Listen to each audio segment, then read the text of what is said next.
WCLN 1170 Radio and Cable Channel 16 are pleased to present We Should Know, hosted by JW Simmons, an upbeat, informative look at people, places, and issues facing our community. This education-based analysis of issues will remain positive and informative as we consider closely what we should know.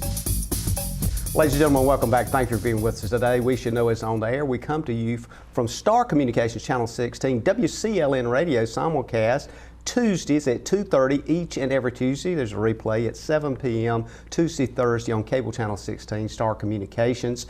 Our guest today is one of which is not only an immediate discussion point, but someone that has her finger on a lot of things that's going on in the community related to education. Dr. Linda Jewell Carr is with us. Dr. Carr, thank you so much for taking time to come in on a day when you could possibly be off doing something else, but you're here to talk to the folks about what's going on in education. You've been with the education world for some time, but you started out with a bachelor's degree in your academic world in theater arts, education, K through 12 at Lees McRae College, University of Greensboro, University of North Carolina for your graduate and doctoral program, in educational leadership. Your background in education says that you know a lot of stuff about people in classrooms. Right. You've sat as principal. You've been the first principal of the early college at Sampson Community College, where you and I first, I think, happened to run into each other back in 2005. Yes, sir. I want to start out today with just kind of open-end conversation. It is an observation, not my personal observation, but it's just kind of a general observation that education is right now, as a lot of things is in our world, under a lot of pressure to do a lot of things with a small amount, and I'll use this word, nothing. And nothingness is not a good thing in any world. So I want to just kind of, let's talk about from the beginning, where do you see education now? Okay. And we could say compared to even 6 months or 8 months ago, particularly as it relates to COVID, particularly as it relates to having students in classrooms. That whole dynamic has changed. I just want to open that up to start with, and then we'll go down some of these other roads. Well, education, of course, is preparing students for the world of work, and part of what we do is we try to teach children to think, to be critical thinkers and problem solvers. And that has come around full circle and is now requiring educators and administrators to do the same thing. You know, we preach that we have to be versatile, that we have to be able to adapt, that we have to be able to change our world. Mm-hmm. And, you know, we preach that we're preparing students for jobs that don't exist yet. Mm-hmm. Well, we're finding ourselves in that same caveat right now. And educators are very resilient as well. And they chose this occupation because no 2 days are the same. And so they're having to prepare and create lessons for multiple venues. Educators found ourselves in March 13th for our state that we now had to produce education in a different format.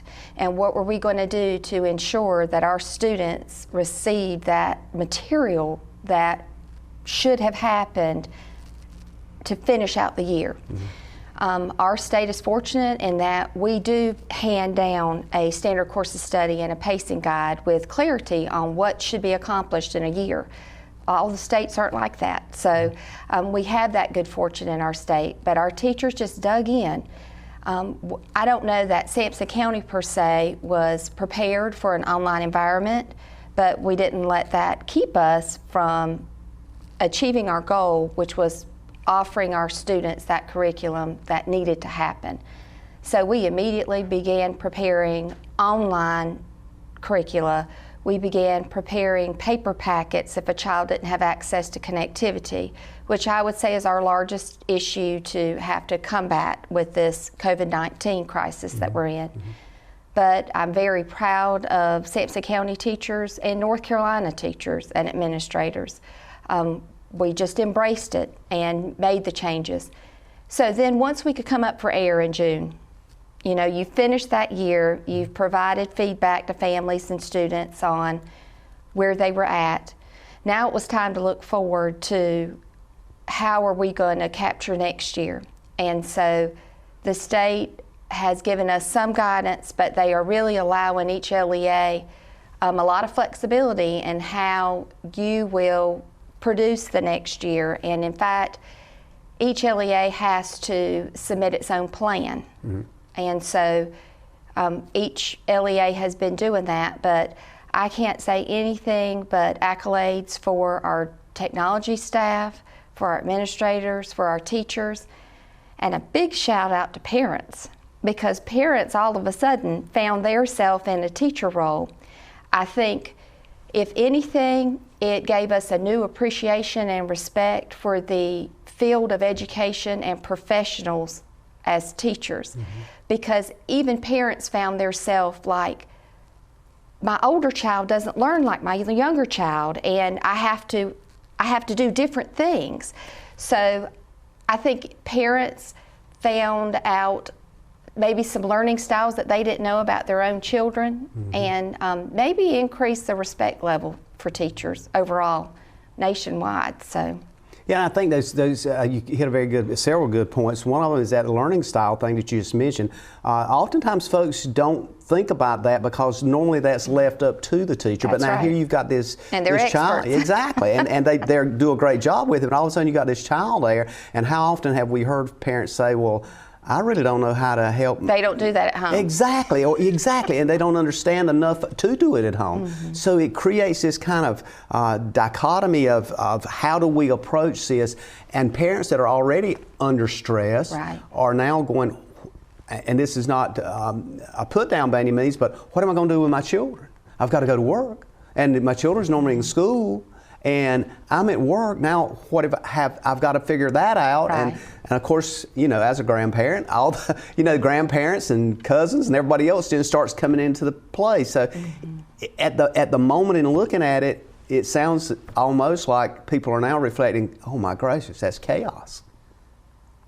Well, we deal with what's dealt to us, and I think that we've all learned some great lessons in the spring of 2020. And I do feel like, as a state, we are stepping into a new year of 2020-21 in a more proactive measure. All LEAs have ramped up their game for what their delivery model will be. Our teachers have just been on fire learning. They didn't let their limitation of what they knew about delivery models and online stop them. They just started learning, and they have probably completed more professional development spring 2020 than we probably had 3 years prior, because it was every day they were doing their own learning to make sure that they were able to produce what needed to be given to parents and students. But I do think that we're going to be better prepared going into fall 2020, and we've all learned. We've learned from it. And you mentioned parents, which I think is something we probably could, I guess, talk about for a whole show. But particularly when you look at parents, if there was something you would like to say to them for preparation, for anticipation, what would that be? I would recommend, and they've probably already done this, because maybe the first 2 weeks they didn't have a handle on it, but parents are smart and they know their kids. They know their kids better than anyone else. So develop that schedule. We'll give them some guidelines on when they're home learning versus being face-to-face learning. If you develop a schedule, and a schedule also has to have some downtime to it. You've got to give children some time to wiggle or move or get some exercise so that it refreshes the brain. And teachers know all that. They do these what are called brain breaks, where they do exercise or have a lot of water and nourishment. But just keeping to a schedule would probably be the best advice that I can give, because children want that regiment. They will tell you that they don't, that they want the flexibility to be able to sleep in, and but they might not have to start promptly at 8 a.m., so start at 9 a.m. every day, and then follow the guidelines that we provide as far as 2-hour instruction here, or but also to be active and participate as much as possible. If your teacher has a live opportunity, which some will and some will provide videos. The beauty about providing the videos is that if the child doesn't maximize the learning the first time, play it again. There's nothing wrong with playing it again. And all children learn at different rates, so it may take one child 3 times repeating it, and another may be ready to move on after the first. So parents are always looking for that information sheet, either online or to be handed them, of what things they need. Right. Pencils, Right. pens, papers, whatever it may be. Is that going to be something that'll continue to come out as well, or is that going to be kind of done away with, or what? No, we will have, going into 2020 fall, we have given our parents an option, because we want them to know that their concerns for their child's safety and health is just as important to us as it is to them. Now, we have followed all the CDC guidance, and we will have a healthy climate for children that are in the building, and we're following all the measures. But let's say a parent was not comfortable, they can choose just a remote learning option going into next year. We do have a survey that's out now. It's on our website, and they can choose a remote learning only for fall or for the whole year going into next year, and still stay a Sampson County school student. So if they do not want to return face-to-face, I would encourage them to complete that survey, because that will help our administrators decide how best to do the classes so that we're prepared. But we will be also preparing for face-to-face instruction. We're going to take a quick break and come back. Ladies and gentlemen, stay with us. We're talking with Dr. Linda Jewell Carr. We're talking about your children and this fall and now as it relates to education. We'll be back in a moment. Call a friend. Stay tuned. Experiencing slow internet? If you have a fast internet package, the problem is most likely your wireless router. With more devices using Wi-Fi, your wireless router may not be able to deliver the speed and coverage you need. We now have the leading solution to enhance your internet experience. Using small devices in a mesh network, these Wi-Fi appliances cover just about any size home so that all your devices can operate to their fullest potential. Whole home Wi-Fi from Star Communications. Get the most out of your internet connection. Ladies and gentlemen, welcome back. We Should Know is on the air. We're talking with Dr. Linda Jewell Carr today. Before we go back to our conversation, I want to remind you can reach us via email at weshouldknowedu@gmail.com. And anytime you have a thought, you want to talk to us about a show we've had, propose some folks that you would like to see us interview, or topics or subjects that you think is important to your community. We always love to hear that. You can also reach us at snail mail or the local post office at Post Office Box 1482, Clinton, North Carolina. The name of the show is We Should Know. My name is JW Simmons. Our guest today is Dr. Linda Jewell Carr, Assistant Superintendent, Sampson County Schools. Linda, I've known you for a long time. You've come a long ways from the days of Sampson Community College when you were principal there for the early college, of which is doing great, by the way. When I talked to Dr. Starling, he's still excited and proud of that, as well as the entire community. As we went to break, we were talking about a lot of the things that can be anticipated, and of course some cannot, but those things that we can anticipate as we go into the fall of 2020, and parents have already started getting information. And some of it they've got this, I call it the ABCs. There's 3 different plans apparently. Our school board, our local school board has looked strongly at the B plan. Kind of give us an overall and specific on the areas that you know are important and that folks are going to need to know. Sure. And before I get into that, Sure. you had asked me about school supplies. Yes. So going into the fall, students that are returning for face-to-face instruction, we would ask that they bring their own face covering to school, as well as provide their own water bottle and fill it at home. Okay. And then the traditional kind of supplies will still be requested. We are limiting shared supplies or common supplies. So, for obvious reasons. Right. So each child would need to keep their own this year, and we won't have community tables that have things in the middle for them to grab from.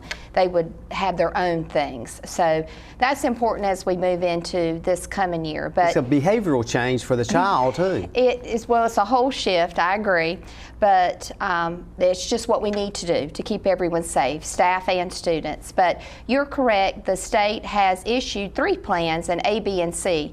Our concentration on Area B is because that's the one that has the flexibility. Plan A is when it is safe for all students to be in the building.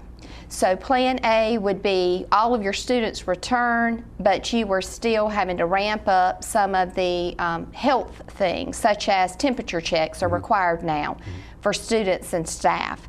The social distancing is required. We have to have social distancing even in the hall, so you have to have markings to establish what the distance needs to be. Just even subliminally, it creates that thought process. You have to have signage up, just reminding students about appropriate hand washing. We have to have hand sanitation stations at every entrance and exit, which we are utilizing Centos here locally to help us with that.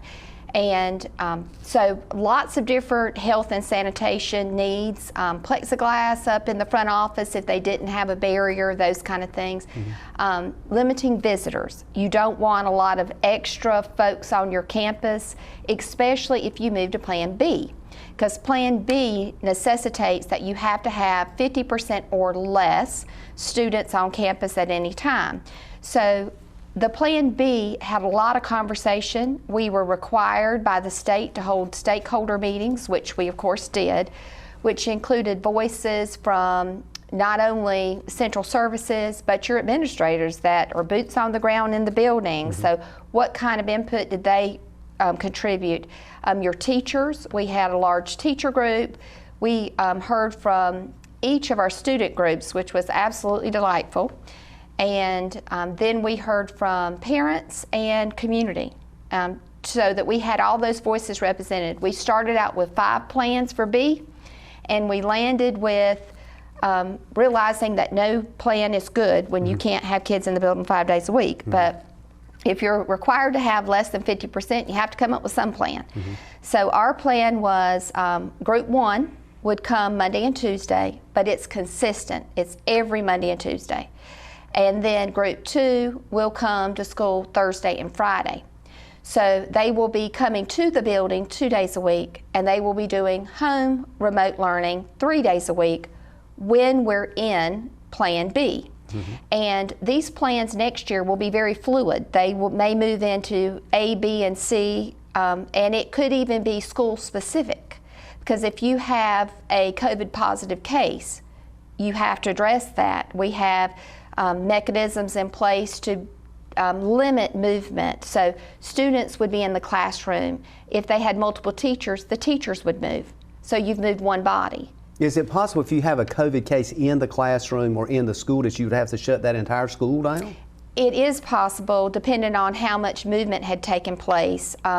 But the likelihood is that that could be held to one classroom and one bus. So there will be policies that will be, and procedures, maybe a better word to use, that are going to be in the student handbook to advise parents that if they've come around a COVID positive person, what measures they need to do, and informing the school. If we have a COVID positive case in the classroom, those children will be given remote learning for 2 weeks.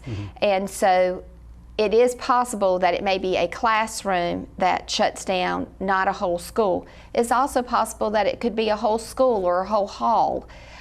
It just would depend on what the safety suggestions are from even the health department. I mean, we listen to what the health department tells us.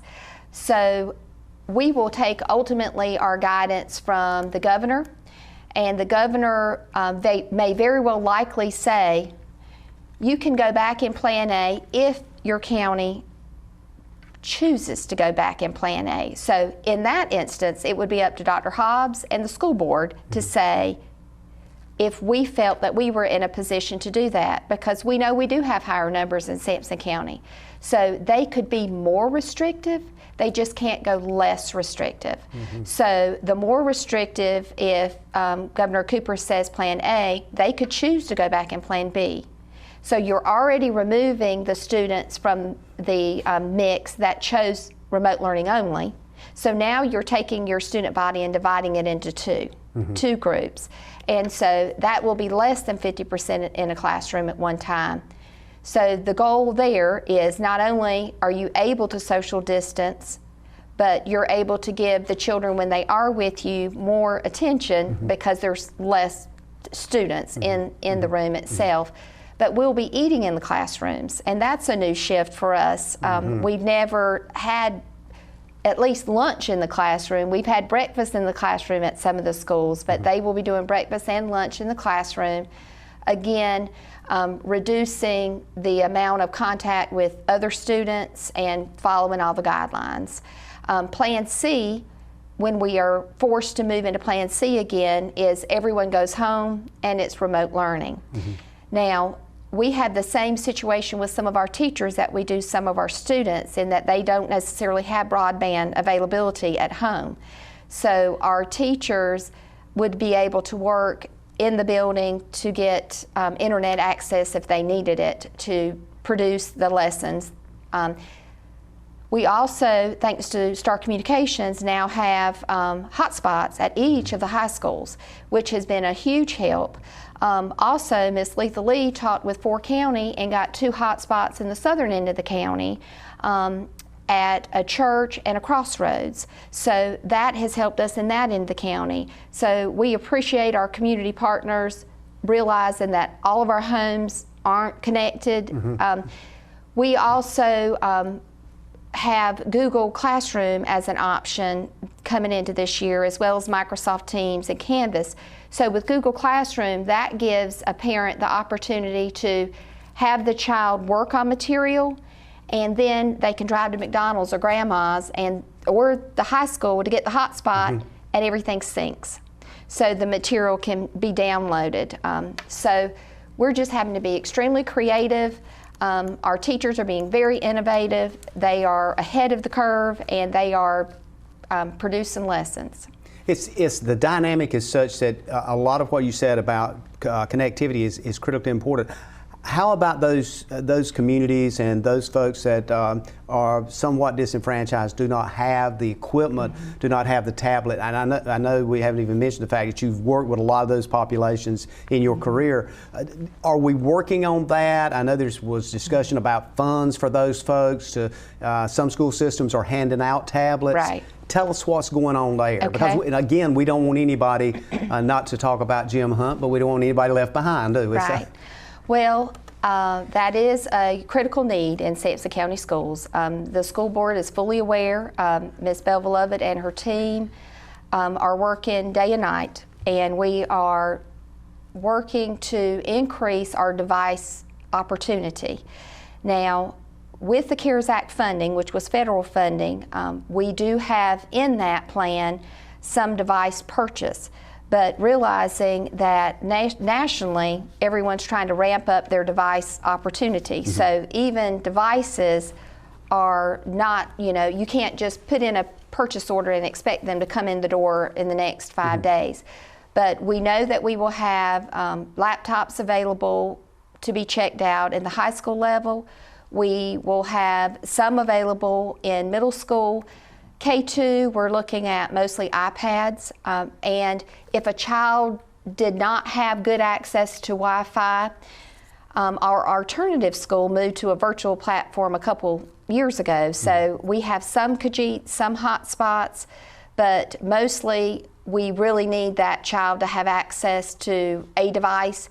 A lot of children have their own, but if they do need one, we will do everything we can to offer that, but there is no way around producing paper packets next year. We just simply will not be able to solve everything we need. So we will have to have paper packets. We'll take another break on that point, and we'll be back. Ladies and gentlemen, we're talking with Dr. Linda Jewell, Carr, Assistant Superintendent, Sampson County Schools. We'll be back in a moment. Call a friend. Stay tuned. This is information you need to know now to be prepared for the fall. You come out to replace a bad sensor, and that adds a 5-year commitment to my contract, and you don't tell me? Here's your sign. Switch to the sign that's keeping homes secure and customers happy all over the area. Security from Star Communications. We pride ourselves on fair pricing and quick, friendly service every time.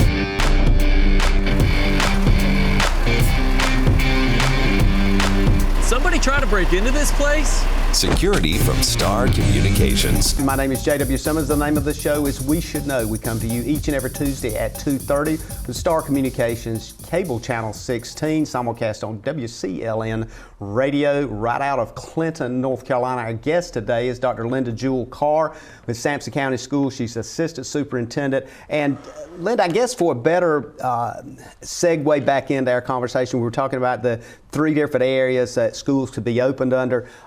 The original, or I guess one of the specificities under your title is the tier programs, the federal tier programs, 1, 2, and 3. But now all of this now is kind of in your purview, should I say. I'm not going to say your responsibility because I don't know what that means anymore. But this is something that is a huge weight to be carried forward, not only by you and the system and even by the school board making the decisions. That's right. There's always going to be problematic issues as you try to deliver this. And we just talked about one of those a bit, and that's the tablets and the kinds of technology pieces. There are things you just can't do anything about. Is that a reasonable statement? Yes, sir. I think the broadband connectivity is something that, our community is working on for being a rural community. And we sincerely appreciate the USDA grant that's coming that will offer great connectivity in the future, but it's not here right now. So it just takes time to do all of that. But regardless of if a child is getting their delivery paper packet, or if it's online, more immediate every day, or if it's even downloaded material that's placed on a device that they can access at home, we will be working through all of that to make sure that we invest in that child the material that they need to be successful next year. Let's talk about child care just for a moment. I want to try to get this in, and this is a big issue. I know you've heard a lot from parents, especially parents that are working, and maybe they have one child that's in, one child that's in middle school, one child that's in elementary school, and they're all kind of on different cycles. As I recall, I read something that indicated that you guys, and when I say you guys, I'm talking about the folks with the school system, will work with them to get the time that the days home are the same for both children and that kind of thing. Is that still in the works, and what do they need to do? Is that part of the parent responsibility or what? Well, to head that off and to start the conversation, we have a powerful state-connected system called PowerSchool. And in PowerSchool, parents already have siblings that have been addressed in that system. So we have run that program, and the administrators are talking across the schools to make sure that the siblings, if we are in Plan B, are in the same group. Group 1 or Group 2, so either delivery on Monday, Tuesday, or Thursday, Friday. So we have that we're starting with as a base. In addition, several of our parents have been very proactive, and there's a comment at the end of the survey that allows a parent to type in things, and some of them have been extremely helpful. They might not have a sibling that would be providing child care, but they may have a high school niece or nephew, or even a high school babysitter from down the street, and they're saying, please make sure this child is on the same group with my child, because that will be my child care because I'm returning to work. If they're riding buses, that even is more important to where they get off on the bus and that kind of thing, huh? Well, there is a little shift in bus transportation. In the past, we have allowed parents to have a different morning route than a afternoon route. It's going to be imperative moving into next year. A child needs to stay assigned to the same seat, And we will not have that flexibility. We will have to say the same bus for morning and afternoon routes. Okay. So, and again, that goes back to being able to trace, to know we are having an enormous health regimen and cleanliness every time children disembark. Children will not be on the bus when we're cleaning them, but yet it's important that they're not hopping bus to bus. Yeah. So we're just going to have to pull back a little bit and only do one bus for that child. But we do want to hear from parents. If they know that they have a sitter that's a high schooler, I think this is going to be a great opportunity for high schoolers going into next year to line their pockets a little bit with some extra cash. Absolutely, absolutely. Because they're actually doing 3 days at home and 2 days in the building when we're in Plan B.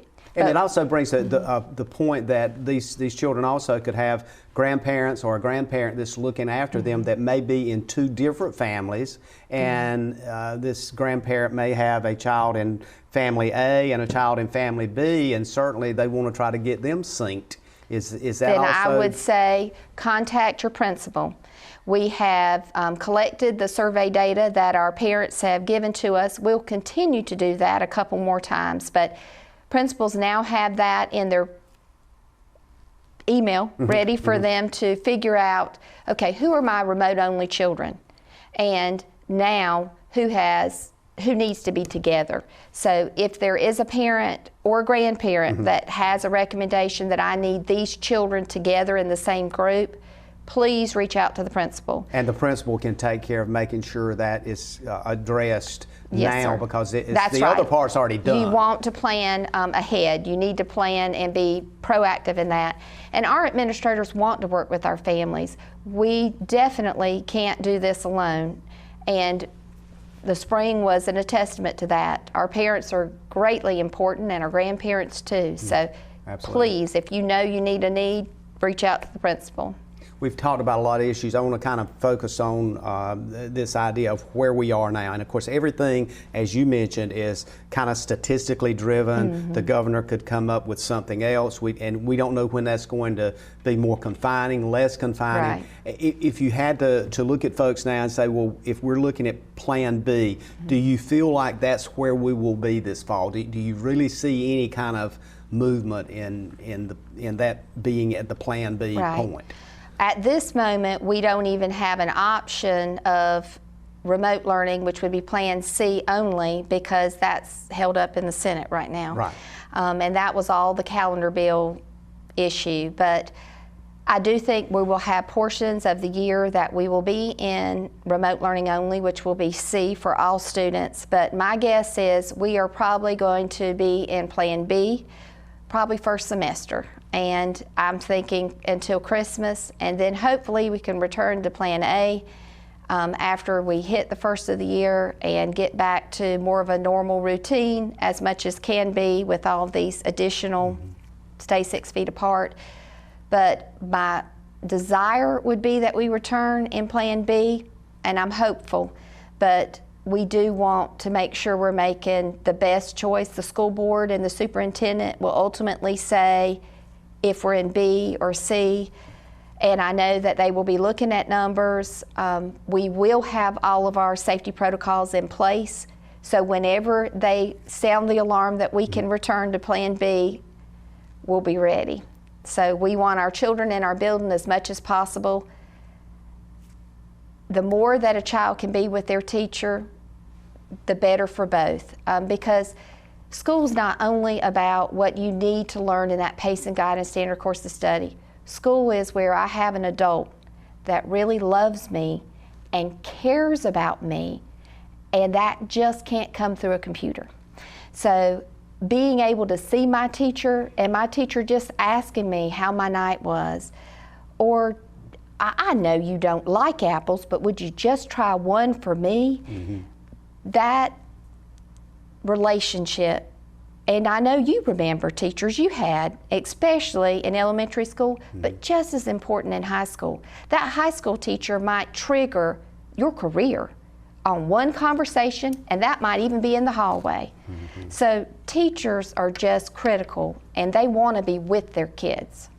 I think you just hit it, and I don't think you could have even thought of saying that unless you had been a teacher, unless you'd been a principal, unless you had a career, because it shows so much how you care about students. And I've said it's off camera about you, that you are so student focused, that you're going to do whatever is best for the students. That being said, how do we ensure that? How do we take that you just mentioned and move it beyond the classroom? Because sometimes kids don't get that always at home. Well, our parents love their children, but you know, parents are struggling right now too. Absolutely. They are trying to deal with how they can work from home or returning to work and paying the bills, and everyone is extra stressed. So we know that, you know, parents are vital, but there's something about, you're not my parent, but you love me and you care about me, and that is something a parent can't do for a child. Like social psychology role modeling, if I remember that term correctly. But it's so critically important to the future of children. That they know that there are other people that genuinely care about their well-being. And it's not just chaos. Right, and about their future, and that they're important. So we all need one another, and we need a positive, moving forward kind of outlook.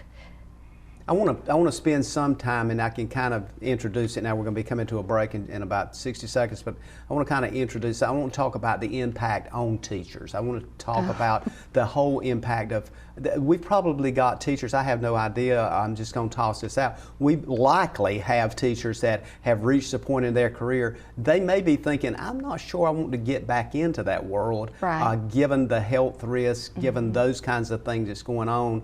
And if that's the case, is there a concern that we might not have enough teachers, especially when we talk about breaking down classrooms to what really is probably a reasonable size? Right. I mean, we talked about reducing the number of students. This is one way to reduce them, not exactly the way we wanted to do it. Could we lose teachers?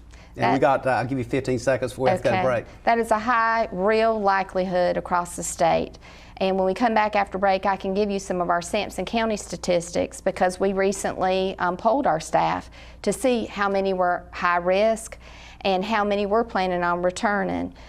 But that is a real dilemma across the nation. We'll come back on that note. Ladies and gentlemen, stay tuned. We're talking about education. We're talking about education this fall, preparation now. We're talking about Plan B. We'll be back in a moment. To get the most out of your electronic devices, you need a strong internet connection and a protected home Wi-Fi network. You need high-speed internet from Star. Star has the fastest, most affordable high-speed internet service available for all your devices. We have no long-term contracts or high-pressure sales. Our service speaks for itself, and switching is hassle-free. We take care of everything with free installation from a local company. High-speed internet from Star. Internet at the speed of life. Welcome back. Thank you for being with us today. We're coming up on the last segment of the show today. If you're just tuning in, we're talking with Dr. Linda Jewell Carr, Assistant Superintendent, Sampson County Schools. We're talking about probably one of the things that maybe I would boldly say is the most important thing to you and to us is our children. And Dr. Carr, thank you for being with us, and thank you for serving as a public servant for all these years, everything from principal to teacher to early college and now assistant superintendent of schools. We've talked about a lot of stuff in the first three segments. When we come to the real reality of where we are, as we talked a bit off camera, school teachers have been facing somewhat of a trauma years for not only classroom size. They saw a paring down of the assistants in the classroom. They saw a paring down of minimal or no pay raises. Many teachers may be in that position that they're really, you know, kind of determining, is this what I want to do? Now we're asking them, okay, come back to the classroom during a pandemic that you're going to likely, and I'm not going to say possible, likely you could be exposed to. What are your thoughts? What are you hearing from those teachers?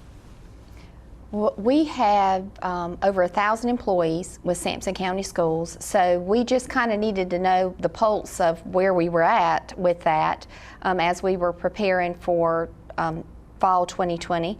So we had almost 900 respond to it, and it had set guidelines on if you were considered a high risk. And we did have about 300 that were considered themselves high risk, and that might have been their age, it might have been an obesity factor, it may have been because of high blood pressure, or that they were getting chemotherapy or something of that nature. But out of that number, only 30 said they were not coming back. So we have an extremely dedicated educator pool, and our educators really want to be with their children, and they are also trusting us to make sure that that is a healthy environment. So there are many additional regiments that Mr. Mark Hammond in Plant Operations is undergoing to make sure that we have all those pieces in place. That CARES Act funding is greatly helping us. We have been burning up POs and getting things ordered so that we are ready to do all of those measures. So we do have high-risk staff that are saying, I'm going to go in, I'm going to teach all of the hand washing, I'm going to teach all of the use the hand sanitizer and keep them social distance to protect us. So we're in a better situation than many school systems will probably find themselves. But we also have great principals that are going to be creative and innovative. They could take one of those high-risk teachers and give them the remote learning students if there were enough of those students per grade level. So I'm trusting our educators to do right by our children and to produce the best environment possible, whether it's remote learning at home as a Sampson County student or face-to-face instruction in the classroom. A question I've often asked and get different reaction from educators. Do we expect too much of our public schools and our educators as parents? Yes, we do. We respect too much and expect too much and respect too little. But I do think that this has put us in pause, and now we're reflecting. I kind of took for granted all of our kids being in our schools every day.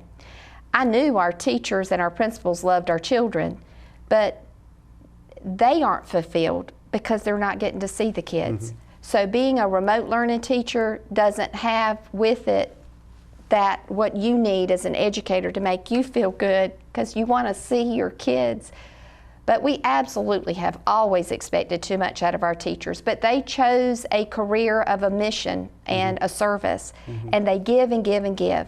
And going into this year, now they're having to prepare lessons twice, because every teacher is going to have to be preparing lessons for my face-to-face when I'm with them. But I've also got to manage to make sure that my remote learning children don't fall behind and they're getting the equal benefit. So hopefully they're home getting those creative things in their mind and deciding how we're going to put our foot forward and make sure that our kids can get what they need next year. If I didn't get this question, then I'd probably be amiss, but and you were responsible for this area, particularly as it relates to Tier 1 through 3 in the federal programs, those challenged, oftentimes disenfranchised students and so forth that are out there. Given the reality we've talked about, the kids that we expect to kind of be on the front lines, but you've been working with populations that's already needs special assistance and special needs. How does this affect that population? Well, adversely, of course, and that is one of the reasons why the teachers, even the high-risk teachers, they want their children back in front of them, because you can call and do a safety check or a behavioral check, social check, but you're just not going to be able to connect with that child at home like you would if they were sometimes just a look or a touch, a note on a piece of paper when they come by just does a lot to lift a child. So that has probably been overall in the nation the thing that teachers have worried about the most, is that they are not able to do those social, emotional, behavioral safety checks on children in spring of 2020. And so that's why our hope is to get them back face-to-face as much as is safe to do so next year. And we're going to make sure we have the provisions in place to where they can come into the building, because there is a hefty toolbox there that is required for students and schools to be ready. So we're having to do a lot of different things to make sure school's just going to look different. And I don't know how long that'll last. We know at least this year, but we will not take for granted the normal whenever we're able to get back to there one day. You know, that's a wonderful word. I'm just hoping we could find what normal is again. I don't know. I want to kind of go steer in an area, and I'm sure you're aware of this Yes. School Strong program by the North Carolina Department of Public Health. So as we look at that, and I look at some of these things that are talked about as requirements, and you've mentioned a couple of these a while ago, the social distance, face masks, protecting vulnerable populations, and one of the things you were just talking about really is coping skills and hygiene, all of these things that are listed here, and there's about 10 or 12. I won't speak to all of them.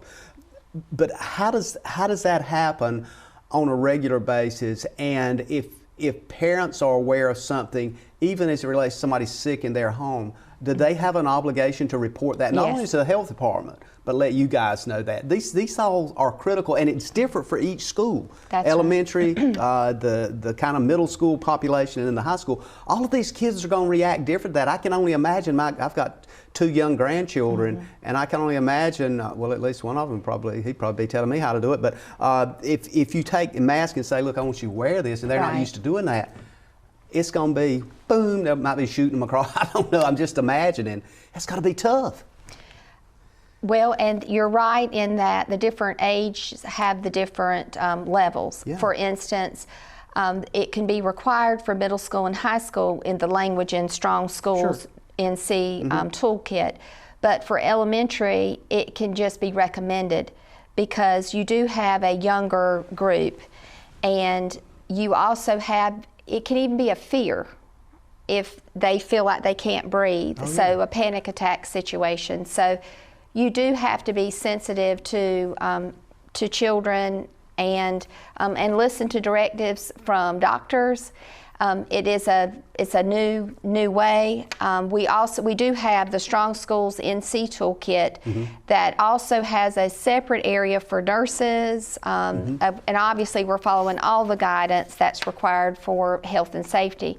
But there's also a larger manual called Lighting Our Way Forward, and that has about 170 pages. Very detailed. It is very detailed, but it's greatly appreciated that the state has put together that guidance. But we have it on a smaller scale in our student handbook going home to parents, but you're correct in that parents are supposed to notify the school, and it gives them guidelines on which piece to follow. But here's an example. You know, we have always had a procedure for years that parents are not to send their children to school with a fever. That's not new to this year. But when we were having our stakeholder meetings, students would be the first to tell you, oh, my parent's going to give me Tylenol and put me on the bus and send me to school. So there is a new parent form that has to be signed for every child coming into next year. And it just reminds them that it's their duty to ensure that that child does not have a fever and that they are checking them for symptoms daily. And that at any point that might change, they are to notify the school if the child does have symptoms. But with that conversation, a month ago it wasn't clear if it was going to be required or recommended for the temperature checks for students and staff. And I'm glad that the state took the hard line of required. Now, yes, it's more expensive, but we did get CARES Act money to make that happen. But our stakeholder groups were suggesting that we want it regardless of if it's a recommended or a required, because we want to know that our schools are doing everything possible to keep our children safe. But I also would encourage our parents to go on that website, our website, and take the survey if you have not done so. Even if you don't want remote learning, that's as valuable for a principal as knowing you do, because then we know, we have clarity on this is a Plan B child and we need to put you in Group 1 or Group 2. And if you have a babysitter need, if you let us know that too, that would be real helpful. I want to thank you for being with us today, and of course in the future as we go forward, I will leave the door open for you to come back and share the microphone and camera with us and keep us up to speed. Appreciate the opportunity. Thank you very much. Ladies and gentlemen, we've been talking to Dr. Linda Jewell Carr, Sampson County Schools Assistant Superintendent. We look forward to seeing you again next week at this time, and as always, stay safe and may God bless. Thank you for tuning in to this week's episode of We Should Know with host JW Simmons. If you have a question, comment, or suggestion regarding this or any episode, please send your emails to weshouldknowedu@gmail.com. And remember to tune in every Tuesday at 2:30 for another informative episode of We Should Know.